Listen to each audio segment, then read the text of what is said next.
Hello and welcome to Unwatchables. I am Marc Dottavio. And I'm Seth Troyer. And today we welcome back critic and author Matt Singer. We are going to discuss one of the oddest detours in a legendary Hollywood career. When The Cable Guy came out in 1996, Jim Carrey was on one of the hottest streaks in cinema history. But fans just didn't know what to do with this dark, often unpleasant comedy thriller that made him into kind of a creep. It's also an early directorial effort from Ben Stiller, so we will talk about where it falls in both of their careers, how it plays today, and if it really is that weird.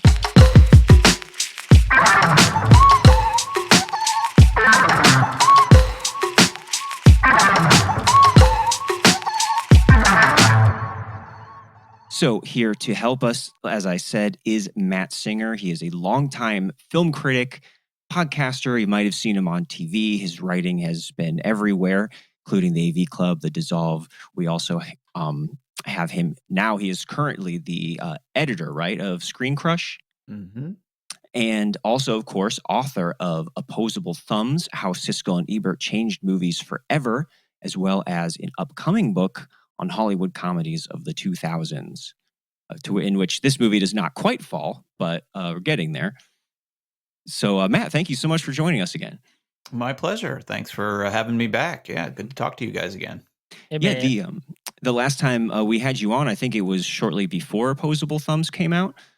Okay, yeah, And that sounds about right. Yeah, and so now it is out. It is awesome. I'm also a big Siskel and Ebert head, so it was cool, especially for this movie we're going to talk about, going back and revisiting their clip to see what each of them thought, which they did have a good clash there. But is there anything you can tell us about this new book? Are we anywhere close to? No, it's still. Okay. I mean, I'm doing research now. It is a ways away, as you said. This movie, is sort of before the kind of the main time period that the book will focus on. But this is kind of almost like an early prehistory kind of movie in that world, because it's produced by Judd Apatow, directed by Ben Stiller, and those guys kind of factor into that period very heavily. So yeah, this is kind of I don't know how in depth it will be for it'll be discussed in the book, but it'll probably come up at some point for sure, and somewhere in there. And I had rewatched it not that long ago as part of the research, and then rewatched it again yesterday. So it might sneak in there somewhere. Yeah, As the Cable Guy does. He sneaks in there. That's what he does. Yes, yes. He might caress and wildly gesticulate his way into the book somewhere, I suppose. Yeah, it was wild watching this movie now and then seeing people that you probably wouldn't have recognized back in 1996. But it's like, oh, Jack Black, David every Cross, other scene. Owen Wilson. It was crazy. Mm-hmm. Yep. Bob Odenkirk has one line. Yeah. Yes. David Cross has no lines, I'm pretty sure. He's just literally an extra in the board meeting. Like, yeah. It has a lot of and that's another reason why it kind of fits in, because of some of those guys you mentioned, especially like Owen Wilson and Jack Black.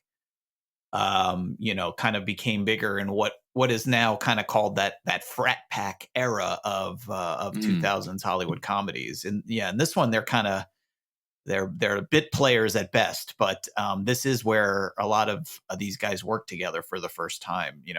I was either reading or listening to the Cable Guy commentary, and they were saying, like, for Owen Wilson, this was like the first movie he did right after Bottle Rocket came out. So it was like, or at least that was what they had seen him in, and that was why they wanted him to do the movie with them. So this was like really early in his Hollywood career for sure.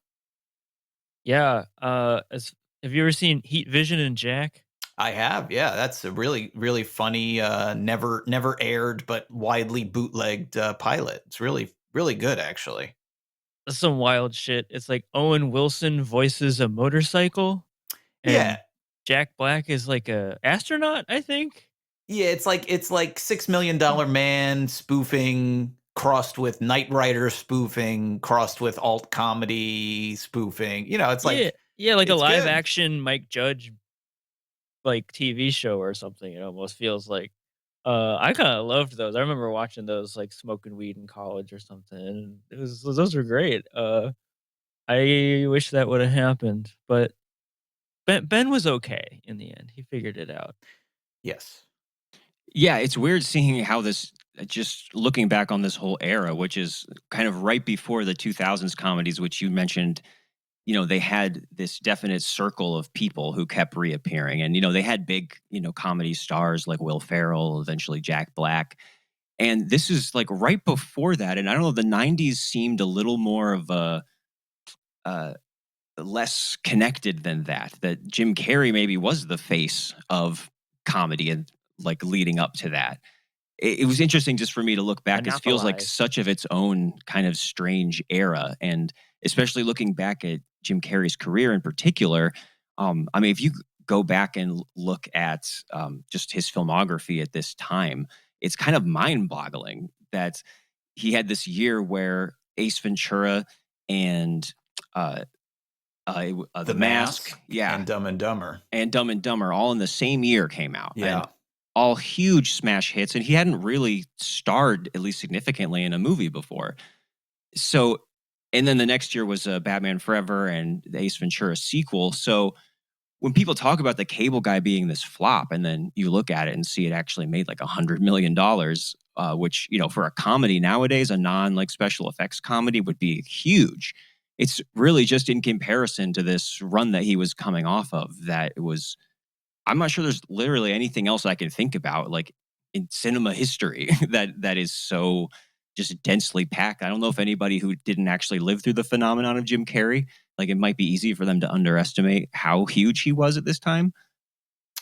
Yeah, he had that year you mentioned. I mean, that is a crazy year. And I was, I was the prime, I was the target demo for Jim Carrey movies when Jim Carrey movies were coming out. Like I used to watch him on In Living Color, and I thought he was super funny on that. And then all of a sudden, yeah, he just starts rattling off those movies. They were all coming out. I definitely saw all three of those movies in the theater. Loved them all. Thought they were the greatest works of cinema that had ever been released up until that point. There was a period of my life that if you had asked me to, I could have performed Ace Ventura: Pet Detective as a one-man show. I knew every line of dialogue. I knew every character. I would do voices. Like I've always been an insomniac. I'm a terrible sleeper, and to fall asleep at night, I would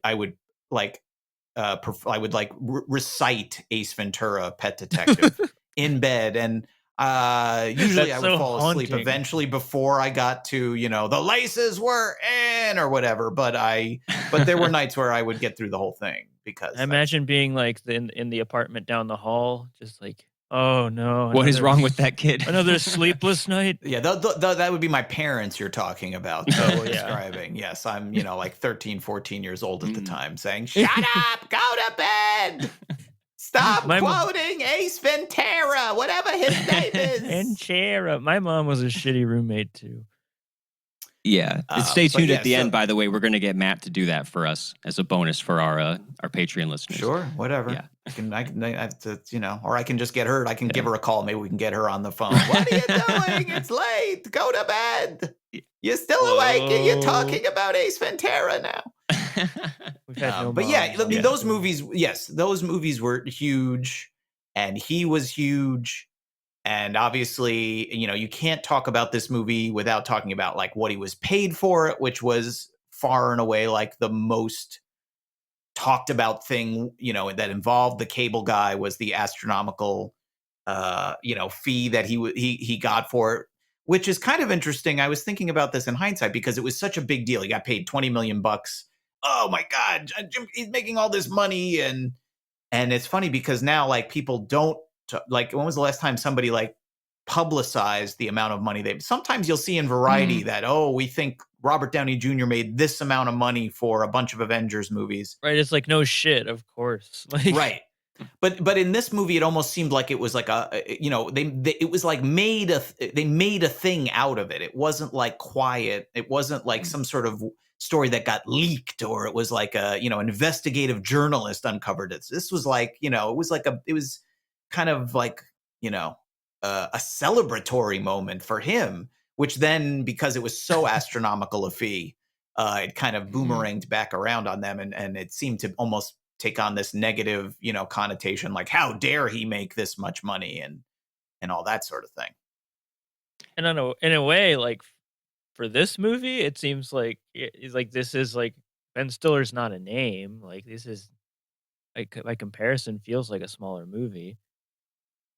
Yeah, and I definitely. think Oh, go one ahead. thing I mean, by the standards of those other three movies, it's probably bigger because, as his movies are hitting, they're throwing more money around at the The productions. expectation, sure. But I think I think maybe on the commentary they say this was like a $40 million movie, and half of that was Yeah. Jim Carrey's astronomical salary. So $20 million for the rest of it, I guess, isn't that much, although it is 30 years ago, so it's more than it would be today.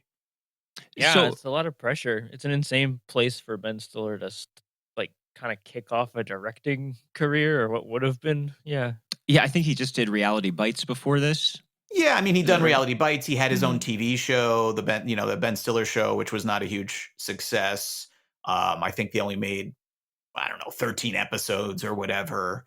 And he had a cup of coffee at Saturday Night Live, but he was definitely more, he definitely wasn't, Ben Stiller, the Hmm. way we would think of him, even just a couple of years after this. This is even before There's Something About Mary, which I'm sure, would be considered like, the moment where he kind of really exploded as a movie star, as opposed to this kind of TV comedy guy, or maybe this burgeoning comedy director. I mean, Reality Bites did reasonably Mhm. well. I wasn't reciting it in my bed when I couldn't sleep at the time, Yeah. but This is like what that you, was like yeah, a an it was indie like a mid-level success. comedy Yeah. hit. Hmm. And this was the same year as Liar Liar, right? Like it was That was a little later, or that that was was a his little later. follow up to this, wasn't it?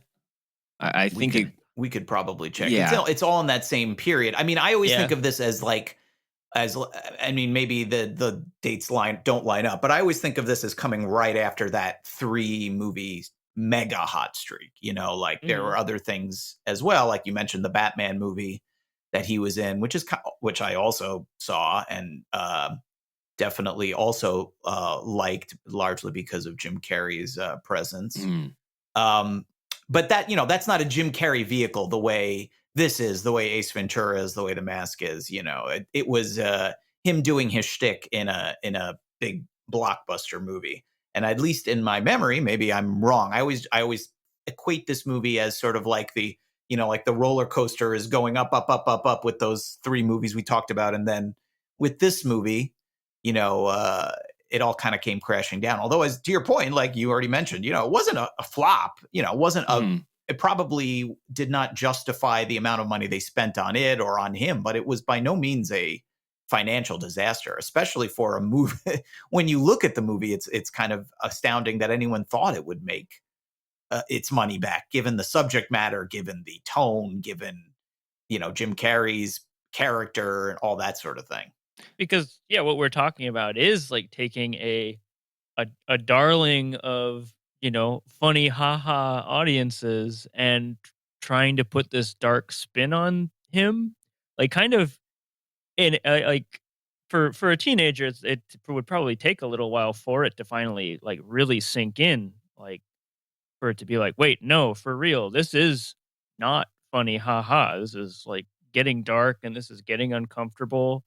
And This he's is the not. villain, which I mean, Yeah, he technically is he a was. villain. He was Yeah. the Riddler, but that goes down a little bit easier than he does here as a slightly Yeah, he's a more human secondary character. lackey, as the Riddler. Yeah.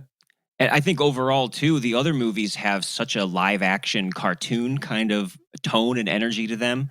Or at least there's maybe some other people in the cast who are trying to match him, whether it's Jeff Daniels or poor Tommy Lee Jones in Batman Forever. Like they try to outshriek each other a lot in that. I noticed the last time I watched it. But it all kind of feels of a piece. And this one seems to kind of drop him in something closer to the real world, which almost makes it kind of surreal feeling to me. Like his performance is still so big and larger than life, but it's in this. I mean, it's a very, Gen X studio comedy version of reality from Yeah, around that's a this good time. point, because that is what isolates his performance. Because yeah, usually he's in this like heightened reality or around other crazy characters, but he's still doing the Jim Carrey thing, but nobody else. It's like he's finally the alien is in the real world or something, and that is like kind of make like what if this guy was for real? Is kind of like what this is like what if Ace Ventura was a real guy? Like and it's just like he would probably It would be have creepy. to have a Right, weird, have to have a regular job, and he would be a weirdo. And no, you wouldn't want to hang out with him. Yeah, I mean, it's funny that you compared those other movies to cartoons, like live action cartoons, because I'm pretty sure all three of those big, whatever it is, 1994 hits became cartoons. There was an Ace Ventura cartoon, there Oh, was a yeah. Mask cartoon, and there was a Dumb and Dumber cartoon. I don't think that he was involved in any way, No. but it just sort of speaks to the larger than life, wacky, over the top vibe of those movies. And Batman also is in the same way. And there wasn't a Batman Forever cartoon. And ironically, the Batman cartoon in that era was actually probably the most grounded and gritty of all of these things. But you could make a Batman cartoon in the style of Batman Forever. That wouldn't be too much of a stretch at all. Yeah, it would be quite a stretch to do the Cable Guy, the cartoon series. I don't think Kids will that would love have. it. I don't think that one would have hit with the kiddos. I think that Like- would have drawn some complaints to the whatever it is, the Parent Television Council or whatever the heck that their name is. That would not have flown. And I mean, when you talk about putting his character in the real world, or that it feels like they've taken one of these stereotypical Jim Carrey types and plucked them into something closer to reality. I mean, to me, that's sort of the main issue with the movie in a way, is that you know I don't ever like looking at it again too, like I don't necessarily, I can see what you're saying about it feeling like a more grounded or more realistic world that he is sort of the one chaotic element of. When I was looking at it again, and maybe it is because I am kind of heavily immersed right now and watching a lot of what the things that these guys made, um, is that there's Jim Carrey in this movie and like everything he is doing, and then there are these. It's not really half and half because he kind of overwhelms and in some ways drowns the rest of it. But a lot of the side stuff, the satire of television, the satire of media culture, these all of that stuff feels very much of a piece with the Ben Stiller show. The Ben Stiller show is a sketch show where it wasn't in front of a live studio audience, and almost all of it was like media parodies. It would be like Stiller, it does a one man show as Tom Cruise, or things like that. He's Bruce Springsteen and he's singing in a bar and he won't stop singing. It was all like kind of short films, and a lot of it was poking fun at the media, at TV, at movies, at celebrities. And so there's like a lot of that in this movie kind of tucked away in the corners.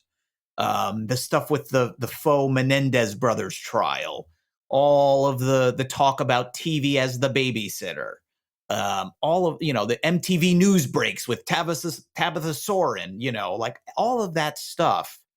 It feels very like that's like Ben Stiller's part of the movie in my brain, like him working through that stuff. And then somewhat unrelated and somewhat disconnected, you have Jim Carrey doing like this very broad character with a lisp, this wild physicality. Uh, and I don't know that I can make the two work in my mind. They give him a backstory that involves television, but I don't know that it necessarily jives with the guy we're looking at, or really matters or makes any sense with this guy that we're looking at. He just seems crazy. So, to me, it's like this is a movie, like it was considered this disaster or flop, whether or not it really was in reality. But I always just think it's got a lot of interesting things in it, and these pieces that don't quite fit together, like a jigsaw puzzle, like two jigsaw puzzles that you tried to put together into one puzzle, and they just don't. It doesn't add up to a full picture or something like that. I do Right, think that's and- the and- central like tension here. Yeah, is that it is trying to balance being this satirical element. Then you have the whole, hand that rocks the cradle type thriller elements to it. And it's hard to hold space for all that and it being this vehicle for Jim Carrey, who just sucks, just all the air in the room always gets sucked into him wherever he's on screen. And I don't know, I am kind of curious of how funny both of you guys think this is too, because I actually felt this time that the earlier parts of the movie where it is more of a comedy and not just trying to be those things, as a Jim Carrey vehicle, I was actually enjoying it the most on that level. And I did actually find it funnier than I thought that I would in those parts. But that's also a larger question too that I want to talk about at some point, which is just how does all of Jim Carrey's shtick look now looking back? Because at the time this was not as successful as those movies were. They had very mixed, critical reception. His style of comedy maybe would seem a little bit dated now to its time and to a style that's not as, deadpan as comedies now tend to be. So, like, where do you fall on Jim Carrey overall, and does that work like worse or better for you in this context? I mean, I I fall on the side of I still really like Jim Carrey, and I like him in all his modes, and even when it's not working, I like watching that sort of trajectory, even though it's like now it's kind of a tired trajectory of like the artist trying to. I'm one thing, and then I'm gonna try and do the Truman Show, and then I'm gonna be a scary guy, and then I'm gonna do this kind of thing. Um, but here, I really I kind of agree with you both. I think what you're saying about the media aspect of the movie is interesting on paper, but it's like the part where he's like, I think the movie is reaching for the sun a little bit and it can't reach it. I think I agree with you, Mark, that it definitely funniest at the beginning when it is almost exclusively about what I think the main movie should have been. Like it should have been called like The Buddy or The Best Friend or something, right? Which I think the most interesting aspect of this that maybe gets lost in the shuffle is the whole like middle-aged male friendship thing. It is this, very universal and would be way less dated aspect of the movie that I liked the most, which is this thing that is like quite often the older you get that you do meet you have your friends and your circle starts closing and stuff like that, and this is this sort of like, do I let new people in, do I want like I think we've all had those situations where it's like, this person they really want to hang, but I'm just I got my girlfriend or I got this going on, I don't necessarily need another friend. And it's not this non-issue, right? It's just something that we don't talk about, but it's I find that aspect of the movie to be actually kind of insightful. Yeah, so where do you fall then, Matt, with the comedy aspect of it? Or what part does work, if anything, here? I, uh, I've already established that in this period of my life, I was a huge Jim Carrey fan, and I do remember kind of being befuddled by this movie when it came out, and just being like, he's doing the shtick, he's doing what I like, but I'm not laughing as much as I usually do at it in this movie. And you, I think, quite rightly pointed out, well, it is sort of it's kind of aimed at like those 90s, someone gloms onto someone else in like a stalker or a serial killer or an obsessive sort of way, and they the good guy, the hero, can't get this person out of their lives. The Planes, hand trains, that and rock automobiles, yeah, the hand that rocks the cradle. They could have called this the hand that robs the cable. That would have been a nice, maybe an alternate title, perhaps. Um, but the thing is, it doesn't, it's like saying that it's a satire to me. It doesn't, is it a satire? It doesn't, like, because I don't really laugh that much at this movie. I sort of, you know, um, I admire the sort of madness of Jim Carrey, even in a movie like this, and about him in general to this day. Like, I still enjoy when he pops up in things. My kids like the Sonic movies. And inevitably in those, I take them to see those movies, and I don't particularly love any of them, but inevitably in every one, there's always a moment or two where Jim Carrey does something that I could never have predicted, and it cracks me up, that he brings this unpredictability to everything he is in. He will go for it. He will, he'll caress a wall sexually while installing cable. He will put chicken skin on his face and do an imitation of Hannibal Lecter. And you can see that both he and Matthew Broderick are like cracking up. They're like they're completely hysterically laughing at what he's doing. And they left it in because it's so silly and ridiculous. They kept that take in the movie anyway. And so like, that I appreciate his willingness to take risks, put himself out there, do crazy shtick. And I mean, just the whole conception of this movie, I think, speaks to that ethos, that this guy who is on the absolute high of highs in Hollywood, doing these broad comedies, goes, well, what I really want to do is play a sociopathic stalker with a lisp who, you don't know whether he's going to kill these characters. I mean, there is a palpable threat to this guy throughout the movie. You're watching it thinking maybe he's gonna kill Matthew Broderick and wear his skin instead of the chicken. It doesn't. Yeah, the first viewing is more thrilling for that reason, for sure. Yeah, it's not out of the realm of possibility. And like I do think that the timing of this and Batman, where he plays the Riddler, like he like all of a sudden he's like, I want to play creeps. I'm going to play these disgusting people that you like, these loathsome, repellent people that you can't stand and can't wait to get away from. Like,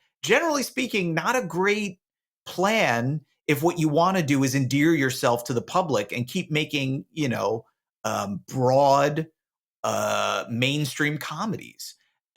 So, and I don't think this movie works it's not a broad mainstream comedy. It's sort of baffling in the sense that it presents in some ways as that kind of big blockbustery movie, and they advertised it with, we've got Jim Carrey, the biggest comedy star in the world. We paid him the biggest salary in history. But it, like the movie is dark and weird and strange. And it doesn't even seem to be trying to be all that funny at times, save for the fact that you have at the center of it, Jim Carrey doing all sorts of, weird physical shtick and comedy. So yeah, like, do I find this movie funny? No, not really. I never laugh at it. But on the other hand, I'm never like bored either. I'm always, it has this kind of compelling oddity quality to it because it's so strange and unusual and unique and just so flies in the face of every rule of making a hit comedy that you could possibly conceive. And again, like that the commentary track, which is pretty interesting. I think they even talk about like the studio, perhaps because Carrey was so hot at the time and they'd given him so much money, they were like, I don't know if it's Apatow or Stiller. They're both on the commentary with Jim Carrey, and one of the two of them talks about how like the studio kind of left them alone to do this, and they were sort of flabbergasted that they didn't put up more of a fight about a lot of it because it is so uncommercial in a lot of ways and unpleasant in a lot of ways. Yeah. And they were like, but he said, I wish I could, I had written down the exact quote, but it was something along the lines of, is like, they were like pot committed. They had given them so much money. Well, they must know what they're doing because we paid them so much money. So they must know what they're doing. Jim Carrey can't miss right now. So he's going to figure it out. It's going to work out fine. And they kind of let them make this weird, kind of sour, mean, creepy movie. And it's a comedy, question mark? Which I would say is a victory for me, at least. Because I'm just like always like, please let the studio people make mistakes and allow these like kind of asymmetrical things to somehow fit through. Because that is why I wind up liking this movie, because it is such an odd little thing that happened, and an odd experience to like work with because it is such a like once I've made peace with the fact that it not doing what you would expect it to be doing in the context of Jim Carrey's career, it winds up being kind of this not not like it's thrilling or something like whoa what's gonna happen but it is this I don't know. It for me, it still falls in heavily with the tradition of like Looney Tunes, of just like the way like a Daffy Duck cartoon works with Porky Pig, and Matthew Broderick is Porky Pig, and he's just a straight man just trying to live his life, and it just keeps on. And some of those do get like kind of it's maybe a stretch to say that they're dark, but I mean they're so violent, and they are like some of those Looney Right. Tunes like where the antagonist or whoever whatever you want to call him is just getting so maniacal by the end of it, and you don't know why it's happening, and The it's just difference taking that very seriously, right? the difference though is that in a Looney Tunes, you sort of love Bugs or Daffy, and you want them to get you want them to get Elmer or whoever it is. And in this movie, Matthew Broderick is basically Elmer, and it's almost like what if Bugs Bunny was like a sociopath and a serial killer? Well, he And is. right, in this case he is, but I mean But that's the Bugs sort of Bunny he's always dropping things on people. well, You that know might be that. You that saw might be an guy? interesting way to make a new Looney Tunes movie, perhaps. But that is not the Telling you. construction of those classic cartoons. I kind of I almost wish we could see that. But I'm telling you, that's watch those again. Daffy Duck is ruthless, and Bugs Bunny is ruthless. they oh yeah They're just sadists. they're very violent, but they're inviting you to enjoy and laugh at that, and you're not supposed to feel bad for Elmer, I don't think. Whereas here, Oh, I you're don't feel bad for Matthew. no, you think he No. deserves I don't the know. How do you guys feel about Matthew? Because I feel like he's just such a bump on the log and such a little gray cloud. Like me on in the audience, I'm just like, I don't know, Jim, go for it. Fuck with this guy.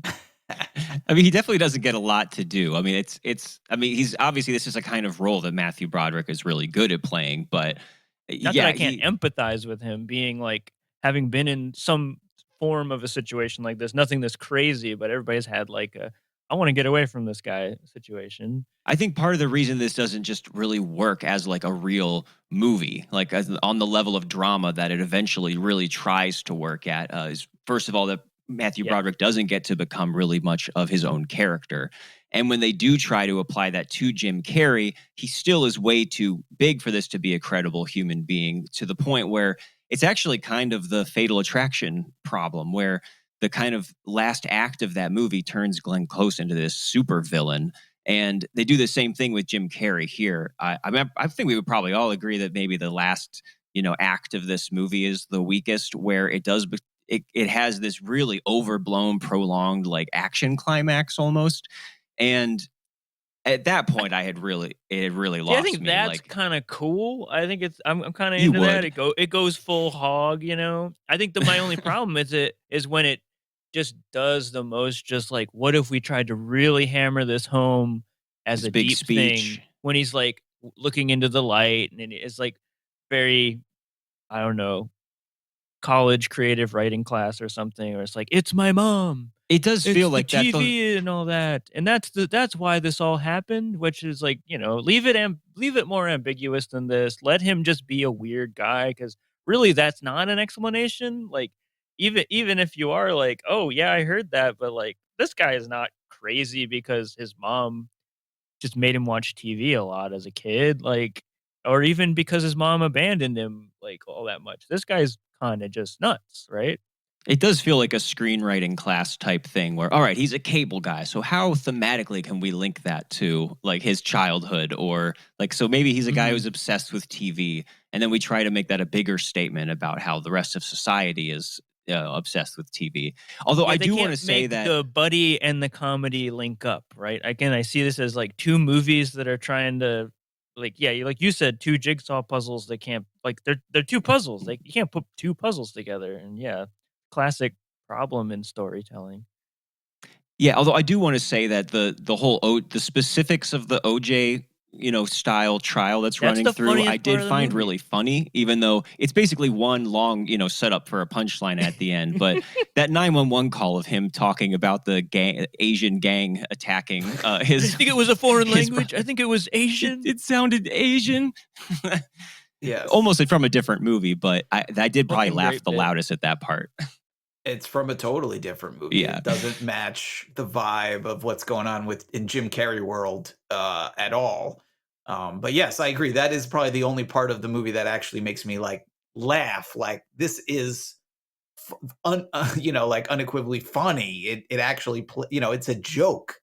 It's not just like shtick or Jim Carrey's some sort of weird physical performance, which I still marvel at his physicality. Like I another reason why you can make cartoons out of his movies or compare him to a cartoon or compare the concept to Looney Tunes is that his body seems to, especially back when he was so young, like here, his body seems to like defy physics. It doesn't operate by the normal laws of gravity and physicality. Like his arms and head and neck, and they all seem to be able to like operate independently. And there are scenes in all of the movies in this period where he's just like, how does he do these things with his body? They're so fun to just watch him, move around, like The medieval restaurant scene is like a real deal, like action sequence, and he is just perfect for it physically. And that's like that's a part that I did think was funny when he's like doing the whole like he's they're fighting with battle axes or something, and he's reenacting this episode of Star Trek, and I like haven't even seen the episode, but I just get it, and he's like bashing Matthew Broderick to the sound of not the music that we're hearing, but the music from that episode, which again, like another aspect of it that is like uneven, which I wish there would have been more of that. Like they didn't do enough of. Every once in a while, they would pepper in like, oh, like the Carol Burnett show or whatever. Like it's really not enough of that for you to see him as this encyclopedia. But yeah, I don't know. I was like amazed at that scene. I thought it was so ridiculous and crazy to watch him do that. Well, on that note, I was surprised this time. I do think that the film does run pretty well on just the fumes of his performance for a while, for longer than I expected. I do think it totally falls apart at a certain point, but like those big set pieces that happen early on, him playing basketball with them, him running back and forth doing his warm up before they play, him taking the medieval jousting way too seriously, even some of the like karaoke scene. Like I feel like if you're into his Karaoke shtick scene's at all, great. that this is among some of the best of it. And but then again, that is a kind of a question, especially for you, Matt. Like his other movies from this time period, you were so obsessed with at the time. Like, how has that aged to you? Do you still laugh at those, or is it mainly that level of fascination of like, how can a human just swallow the screen like this? Right. I mean, I haven't really, I haven't maintained that level of obsessive fandom. I cannot pretend. I mean, the movie that from that decade that I've seen in the last couple of years that holds up the best has the smallest Jim Carrey performance. It's The Truman Show. I mean, that's a brilliant movie. That's to my mind, that's one of like the all-time masterpieces of the 90s, maybe more than that. But that's the one where he's not doing. That's not what's that? 2 years after this, right? I know it's only 2 years, right? And crazy. And all of the stuff we're describing in this movie and these other movies is like almost completely absent in that movie. It's a totally different sort of thing.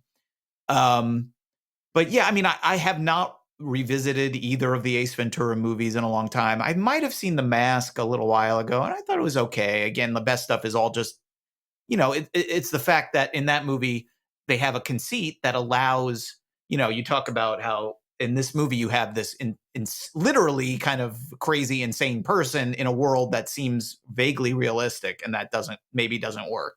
And The Mask, they figure out, the whole conceit allows for a person to act like Jim Carrey, through the means of this mask. He puts on this mask and it transforms him into a cartoon, into a It's a fictional city. Yeah, it's like none of it's real. Yeah. Right, but his performance starts off very meek and nebbishy, and then as soon as he puts on that, his id is unleashed anytime he puts on the mask, and he gets to act like a literal Tex Avery cartoon. And so that stuff I think works reasonably well. I bet Dumb and Dumber holds up pretty well. A lot of those early Farrelly Brothers movies, they're pretty funny. I I love have Dumb not and seen Dumber. it too recently, but I'm gonna guess I would probably still laugh at it. I'm not above a good, poop joke here or there. Yeah, I mean, I think for this character too, there are elements of the TV satire side of it that do work with his character. The idea that he does not have a real name, that he's Chip Douglas, he's Larry Tate, he's Ricky Ricardo, that he literally has no identity outside of television. I think that works perfectly well. And I think that also there's a lot of the movie where I think, as we already mentioned, like they quote TV shows or sing music like a Star Trek fight scene. And sometimes it's not that obvious. It's a little more subtle and they don't call attention to it. And you get the sense that even the Matthew Broderick character can almost only communicate via this garbage pop culture that he has almost absorbed through osmosis of laying in front of the TV and channel surfing. He gets a date through the Sleepless in advice he Seattle. gives him from Jerry Springer's Exactly. Final Thoughts. That stuff gets close to something. Yes. I think the issue is, again, getting back to the Jim Carrey of it all, is that his character, when he's not directly quoting things, like I struggle to see how this cable guy was formed by a childhood spent isolated in front of a television. Like he doesn't necessarily act like these characters. Like I almost feel like if he had, instead of just being crazy and having this broad physicality, if he had kind of almost like if he would slip in and out of characters from these old TV shows, which Like he has Jim no Carrey personality. absolutely could do because he's such a gifted mimic and physical comedian. Like it could have been an opportunity where he takes on these personas from these movies and you don't have a sense of there is no real person because he's always just acting like someone from a TV show. Then the whole conceit might work better. But that's not really what this guy is. He has like a personality. It's huge obnoxious. personality. It's Yeah. repellent, but it's pretty consistent throughout the movie. And it doesn't, to me at least, it doesn't feel like something that was necessarily shaped by a lifetime sitting alone in front of a TV. Maybe you would disagree. Maybe somebody listening would disagree, but that's just, this is a thought that I really was kind of mulling over my brain last night as I was rewatching it. Is like, does this guy seem like the product of his supposed origin story? And it winds up sounding like an excuse. Yeah. Yeah. Yeah, I mean, I don't think it's hard to take a Jim Carrey performance like this, too, and to make some kind of recognizable like psychology out of it. It's really tough for him to be in this register and not, in Man on the Moon or Eternal Sunshine territory where he gets to do something like that. So it's weird that this almost feels like it has a too many cooks in the kitchen type feel of the different things it's trying to serve, when by all accounts it was like a passion project, where I read that they actually started out with a much lighter script that they were making darker and darker as it went on too, which was definitely ambitious of them, and part of why it makes this more interesting to go back and for me to kind of admire it in principle, if not in practice. But it does feel like it kind of gets away from itself, so it keeps going. And then, like I said, there's really a dividing line in this movie for me. Maybe shortly before he like beats the crap out of Owen Wilson in the bathroom, where you're just like, oh, this really just isn't funny. And now I'm not getting anything out of this because it did not provide the scaffolding for this to turn into a drama or a thriller. I definitely get something out of Jim Carrey beating the shit out of Owen Wilson in the bathroom, and Owen Wilson has funny facial hair that's fake. I don't know, man. I like it better when he beats the shit out of himself in the bathroom in Liar Liar. That's more Well, yeah, as yeah, far as the sure, but bathroom violence scenes in the Jim Carrey oeuvre. this is now. That's then. The fact that it is Owen Wilson makes it quite novel. The fact that this guy who would go on to become a big comic leading man, maybe less than 5 years later, here is like reduced to the guy that Jim Carrey shoves his head in the toilet. Like you What a don't, wild day on set. yeah, you don't see that in that trajectory too often. So like that alone makes it's another like sort of surreal element that of all people this could be, it's Owen Wilson that he's giving a swirly and beating the crap out of him and doing all of this stuff. He But kind of if has it the was, asshole boyfriend role in Meet the Parents too, right? Like yes, he they does. were kind Yes, of another. yeah. Now Ben Stiller didn't direct that, but yes, there's an interesting parallel there too. Yes, where like that's I guess 4 years. That's 2000, I think. So that's like a couple of years after this. But yes, a very similar position in that storyline where he's presented as sort of this like kind of incredibly annoying, sleazy rival to the kind of heroic average Joe type character. And that one, it's played by Stiller. Here, it's not. It's Matthew Broderick, but Stiller's the director. It's funny to see them figure out how to use actors like this, because even with Ben Stiller himself, like there seems to be this weird line where he had a huge success in these, put upon straight man kind of roles, like Meet the Parents and Something About Mary, and a bunch of other like lesser appreciated, like ones that aren't as well known anymore. And then on the other hand, he's Zoolander or the guy in Heavyweights. This like huge, almost Jim Carrey like character. Yeah. And I mean, the funny thing about this movie, which I was also thinking about last night, is that Ben Stiller could play either of the two main characters. He could be good point. He could be the Matthew Broderick, and he could also play the Yeah. cable guy. He could Definitely. be, like you think of like a White Goodman from Dodgeball, and he could easily slot Exactly. something like that into that character. It might work better. I don't know. Oh my God. Yeah. But- he just plays both of them. Right. And so the fact that he's the director of the movie, now he's not the writer, and it isn't even like he wrote, I'm sure he was involved with once he came on board, like working on scenes. And they talk about, Apatow and Stiller visited Jim Carrey while he was working on, I think, Ace Ventura 2 after they were all signed up. And they sort of, like you were saying, the original script was by a totally different person, was much lighter, and Jim Carrey wanted to make it. He wanted to make it darker. He wants to work with Apatow. Apatow signs on as the producer. I think he wanted to direct it, and they said he hadn't directed a movie at that point. And they said, you can forget about that. But Stiller had done Reality Bites. He had done other things. So they were like, well, we'll let, and Apatow and Stiller had this relationship. Apatow worked on the Ben Stiller show too. I don't know if we mentioned that, but that was like they did that show together. So it was essentially like reteaming the Ben Stiller show guys on this movie. But I don't think that Ben Stiller necessarily was as heavily involved in the writing as like Apatow has said that really, like he was the one really rewriting the script with input from these other guys. And I think he even like tried to get credit from the Writers Guild for the script. The script is just credited to the original writer.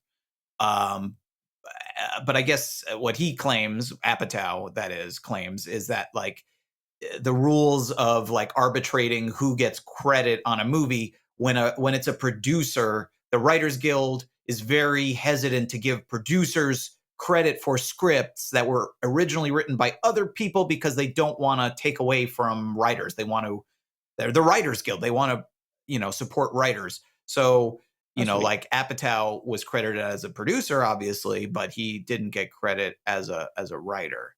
But yeah, it doesn't seem like something that emerged at all from Ben Stiller's brain, but you could almost see a world where he played one or the other, or maybe both characters. See, which would be more annoying, this movie or the movie where Ben Stiller plays both characters? I just don't know. I don't not know. sure. It would be quite a thing. I mean, I guess it's possible it could work, but it does sound Could be annoying. less annoying. I don't know. It maybe not. But I mean, but I do think like he could totally play the cable guy and maybe would be almost a better fit well, I don't know. I mean, I was going to say for a funnier movie, but it doesn't seem like Jim Carrey is trying and failing to be funny. It's more like he really No. wanted to make this dark, weird movie, and that's what he did. I think he made exactly the movie he wanted to make. And when you watch that commentary, they're they're really happy. They don't think that this is a failure, which they shouldn't. They made the movie they wanted to make, but he constantly is saying to them, like, this is good, guys. We did a good job. This is the movie we wanted to make. Like, this is one of my, I think he even says, like, this is one of his favorite movies that he's made, or one of the things he's most proud of. He loved working on it. He loved making it with them. He's really happy with the final product. So it's that's where I fall I don't know. more. They made the thing they wanted to make, I guess. Mm-hmm. It's whether or not the people in the audience thought that it was worth their time or their money, I guess. Yeah, that's where I fall more, which is just sort of like, it's not failing to be funny. It's not these things that are like not going off. They're doing what they were intended to do, which is to be off-putting and dissonant. Right. Yeah, there's definitely a point where it's not trying to be funny at all, and whether or not you think that works, that's, towards the it's end, not like they're trying to be doing that. Matt, did you see the Super Bowl commercial where he reprised this character? I just watched this last night. I had no idea. No, I don't think I have. Was this a recent thing? I guess I missed it. It was probably within the last 5 years or so. It was a Verizon commercial, and he proof that Jim Carrey, the artist, would never sell out. And it's obviously, a very he's in the same outfit and everything, doing the voice, the haircut, visibly older, of course. It's a little bit like Jim seeing Carrey the is always Dumb and Dumber sequel. Yeah, but it is interesting. There's all kinds of callbacks to the movie. I think there's even something like there's a commercial for the medieval restaurant like on the TV in the background. And medieval times, please. Yes. We have to refer to it by its real. I mean, it is a real. Yeah, I couldn't remember medieval times. It is. I've always wanted to go. Oh yes, of course it's a real place. It's a chain. There's months. We lost our Akron one. Yeah, I never got to go to it. Medieval times. I mean, in the times that I have been there, they've never offered me the chance to get out on the killing field and joust with someone sitting next to me. I don't think you didn't give them free. You have to give them free cable. I'd have to give them free cable. That's the mistake I made. Is never offering free cable. But it is a thing, and they have. I mean, I assume they shot it at one of the real locations. That they have the hats. They give you those hats. Mm-hmm. I mean, I haven't been in a long time now, but the hats and the whole, like, we don't give you utensils and the chicken and Pepsi. Up until the moment they get out on the field and start fighting, it is very close to the real experience. That seems like a liability nightmare. They probably would want to stay away from that. Yeah, but you can call the waitresses wenches. Yeah. But I don't know. Funny to see. I probably now I would guess that if they used to, they probably don't anymore. But the whole notion of like they don't give you utensils. I remember the soup was this like revolting tomato soup, and they didn't give you a spoon. The bowl had a handle, and you were supposed to be like slurping it up. It was so gross. Okay, now I don't want to go as much anymore. I was excited for a little there. See, I'm going to be the cable guy and make Mark go. Be the guy who takes it all way too seriously. Just make sure you put the chicken skin on your face. That's always good for a laugh. Absolutely. Is that because he's saying that he has wrinkles on his face? Like I was like, what? I just like didn't even follow that.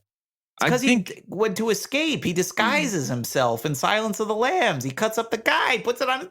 He wears the guy's that's what he's face, saying. like a leather face type face. situation. Oh. Yeah. Yeah. Okay. Yeah. But see, not all it would have been maybe more in the don't worry. zeitgeist at the time. I was critical like you guys too.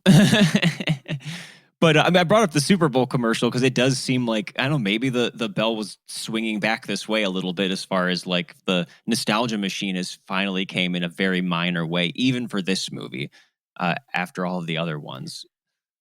I don't think. Yeah, it's funny. Like I don't know. I don't hear this movie come up a lot. But I mean, when I logged it on Letterboxd last night, I think it had like a pretty solid rating. It was like over a 3. I think it was like a 3 and a 3.3, 3.4. It was like a solidly positive overall rating from the Letterboxd community, which I was not. I would have guessed it would. It would have a lower overall average score. So I mean, it seems like people now are kind of like they kind of dig it, at least in in the way we've kind of talked about as this supreme oddity of this era, that maybe even if it doesn't work, maybe some of the people giving it 3 or 4 or 5 stars do think it works. But I think it seems like a lot of people at least recognize this is one weird, unusual, quirky movie.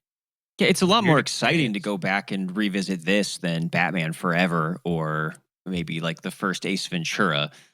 If you're going to kind of indulge things that a lot of people have these positive childhood associations with, like we do, that, a lot of it can be a little bit disappointing of like, this maybe kind of really was for kids at the time. And a lot of its appeal lied in that. But going back to this, though, it's like explosion in the fireworks factory. And there is something really compelling about that. And as a framing way of looking back at this whole era and the Jim Carrey era.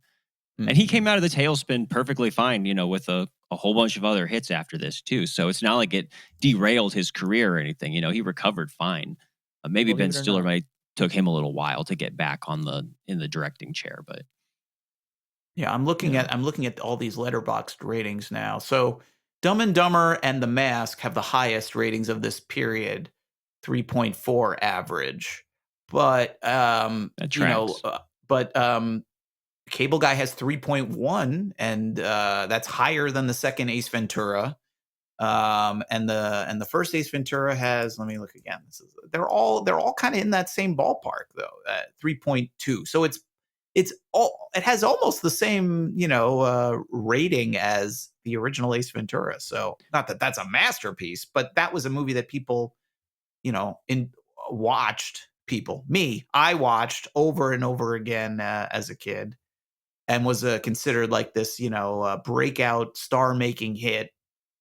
And now they're almost identical in terms of what this large community of movie people think of him now, which is to your point. I think it does suggest that that the over time it has become certainly a bit of a cult movie.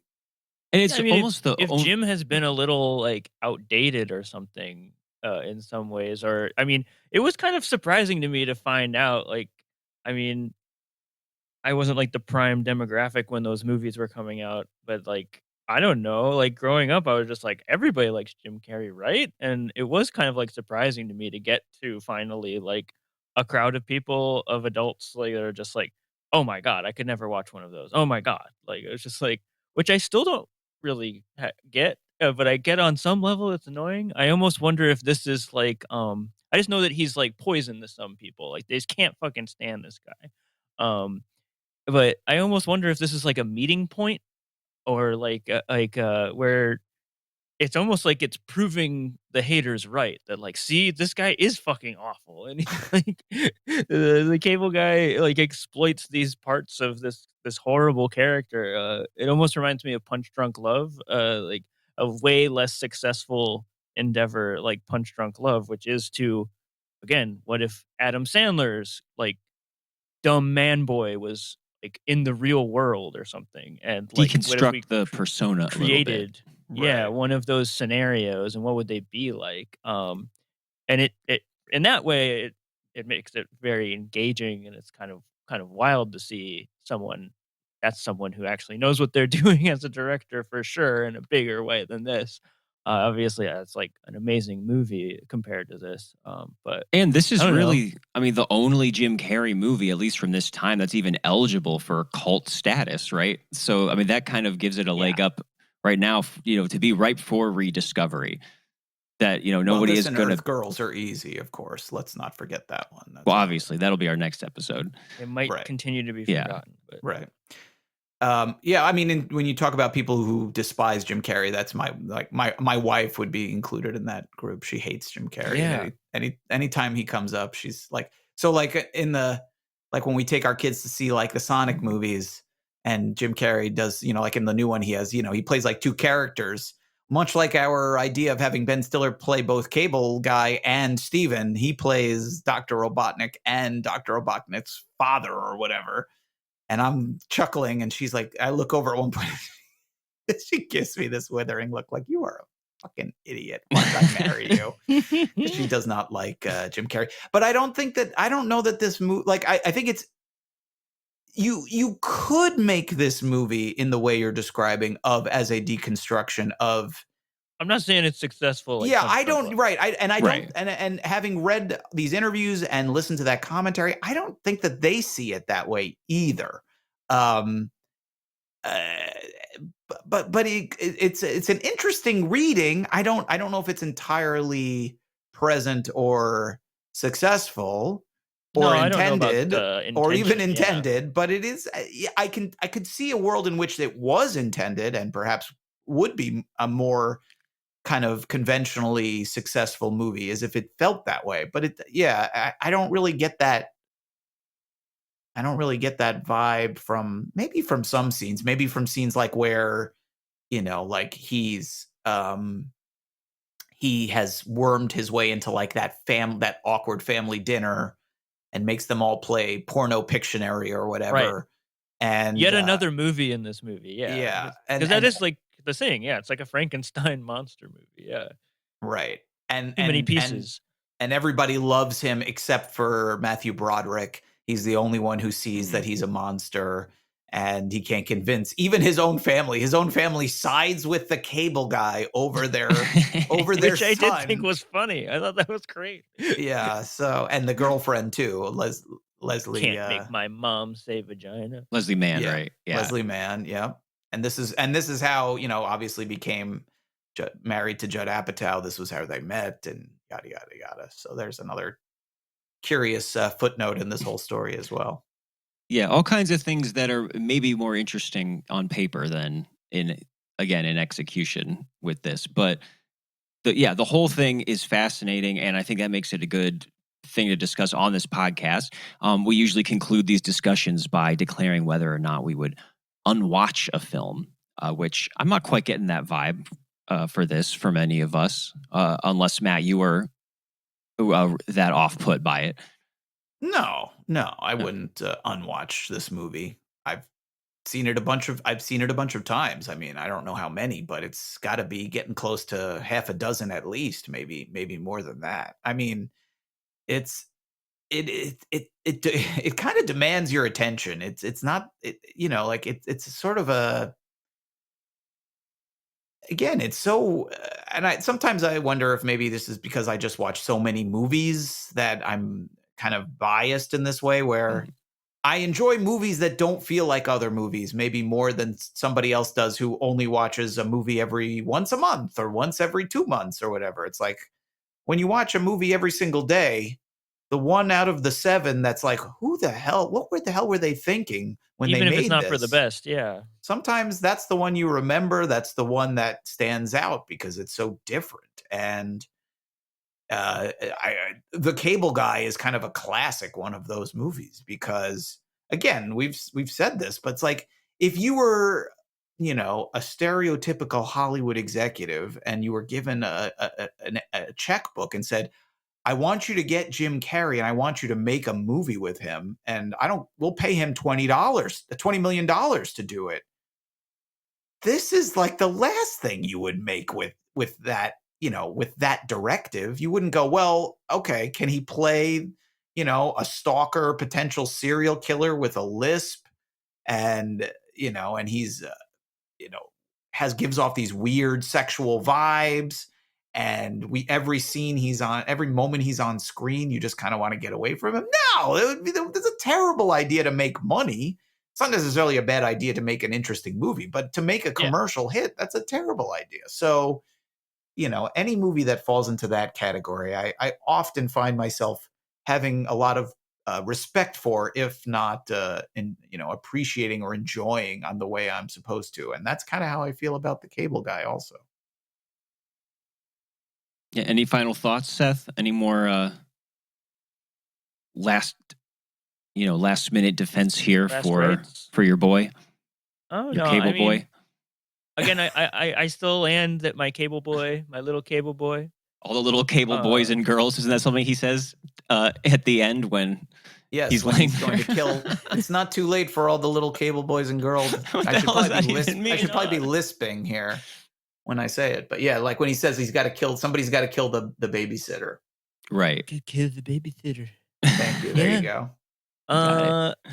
I mean, I still land on it. This is just too. Yeah, it's trying to be too many things at once. And what I think is the most interesting part of it is again, uh, the male friendship part, which I like that is going into this sort of movie, which not these were for everybody, of course, but this is about.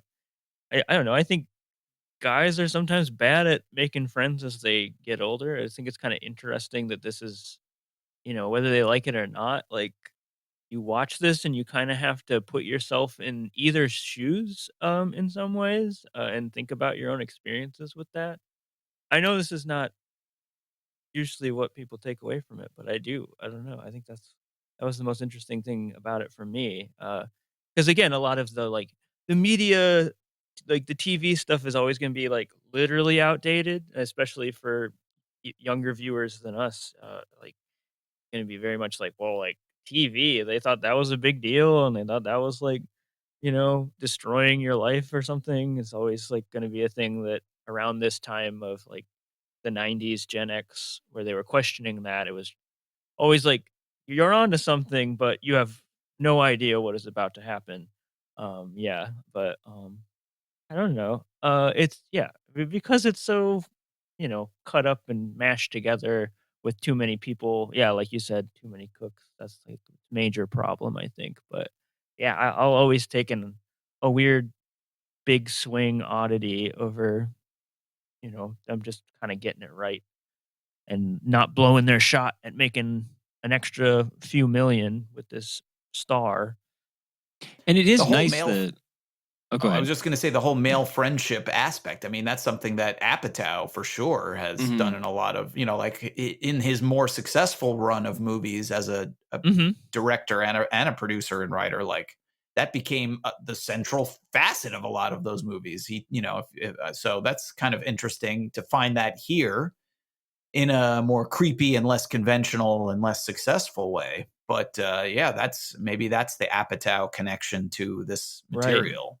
Mhm. It's kind of like that It's Seinfeld episode about, how do you break up with a friend? Like there's no Mhm. protocol for getting rid of a friend. And, you don't Right. see a lot of movies that are about that kind of thing. So it has that going for it, at least. It is real, yeah. They should have cast Banya as the cable guy. Yes. Banya could have been the cable The guy. best swordfish. I can give you the best cable package, Jerry. Yeah. The best. So, yeah, and it is nice that it didn't seem to discourage Jim Carrey from continuing to stretch himself after this. I mean, he would always keep throwing in those high concept comedies, your Bruce Almighties and Liar Liar and stuff.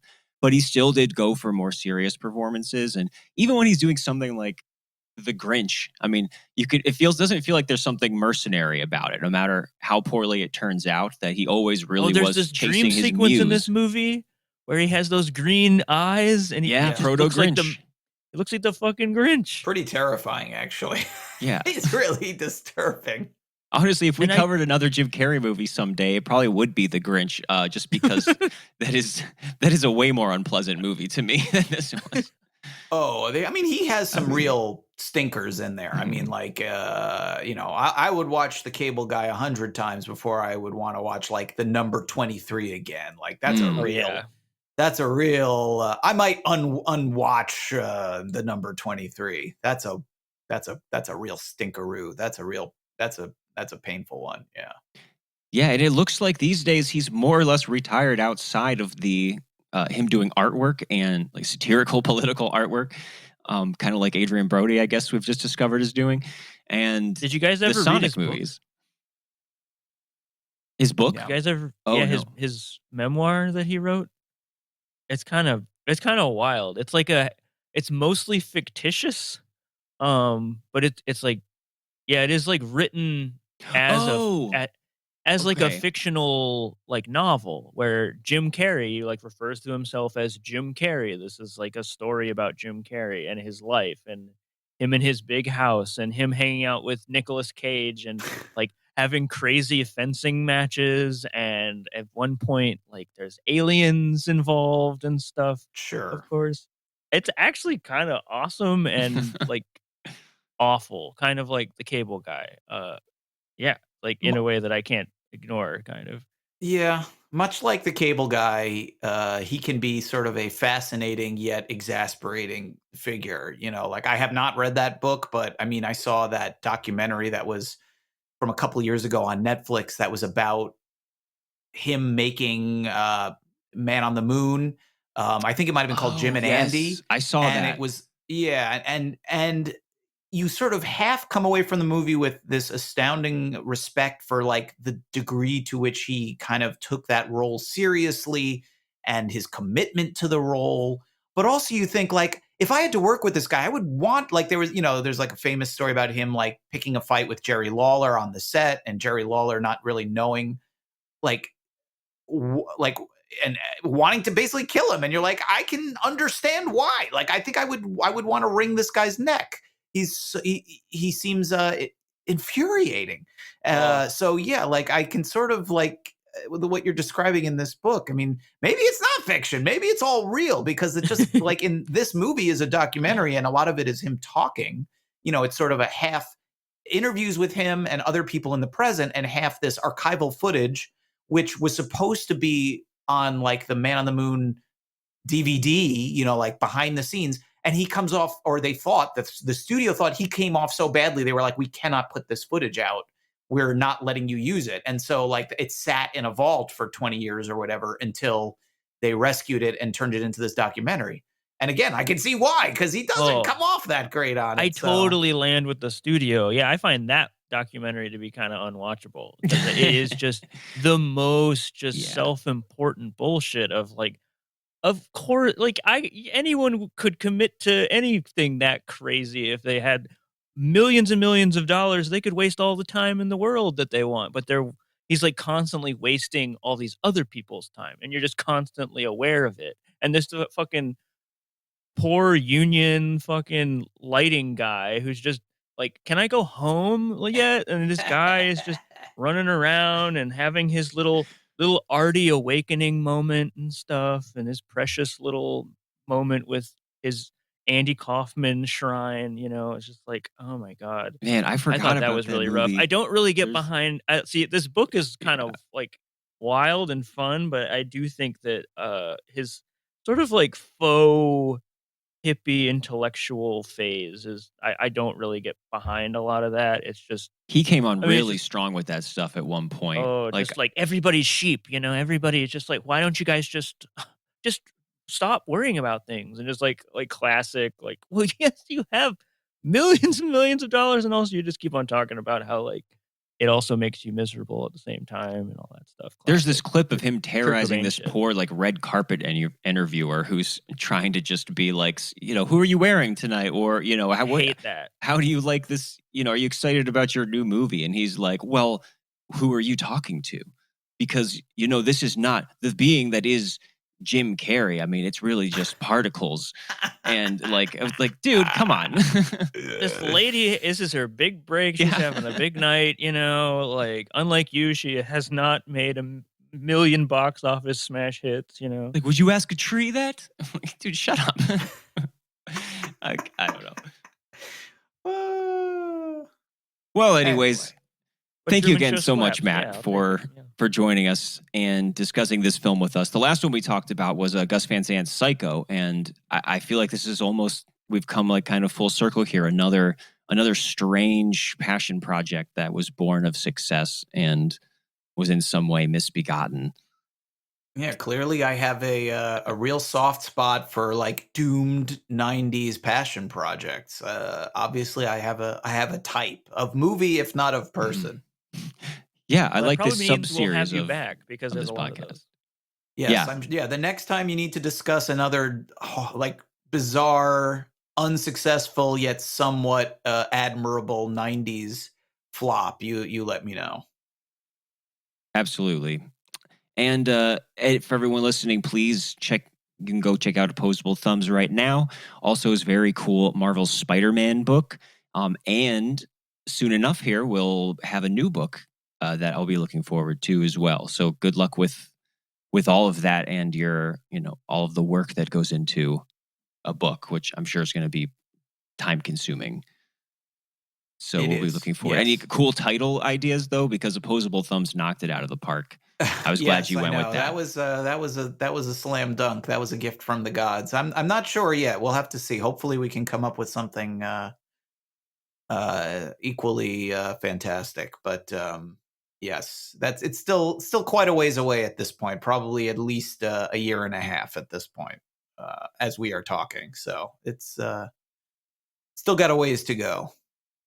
All right. Anything else that to plug or bring people's attention to in the meantime? No, just Screen Crush, screencrush.com. That's where that's my day job. That's where I'm working when I'm not working on the books and other things, talking to folks like you. So yeah, you can find me writing over there, reviewing, more contemporary disasters, not just from the 90s, and doing other stuff, writing about movie-related food and eating it, punishing myself. I really do have a masochistic streak now that I think about it, watching these things, eating these things. I just like to hurt myself, I guess. Maybe I should talk to someone about this. That is that's why we. That is a great note to end on. Yeah. You're among friends. You get it. And Mark, I just think you look kind of like the Cable Guy. I don't know why. Something about you. I'll take it. I just have to admit it. That's I don't fine. know. I just thought about it while I was watching it. I just think you kind of look like him. I don't know why. That could be a Halloween costume. Mm-hmm. Get yourself a blue jumpsuit. You're both white? I don't know. We all look the same to you. You really do. I don't know. It's your hair or something. If you had a bigger chin, you look just like the Cable Guy. Well, maybe. Get a lisp. Get a jumpsuit. Halloween is taken care of. Yeah, maybe next time he does another Super Bowl commercial, he'll bring it back into the zeitgeist again. And everyone will say, hey, it's the Cable Guy.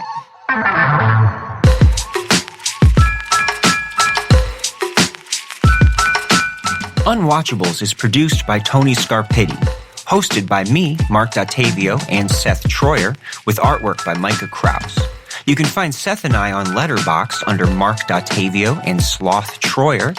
You can also check us out at unwatchablespod.com for links to our Twitter and Instagram, or support us on Patreon for bonus content and to have a say in what we watch. Thanks for listening.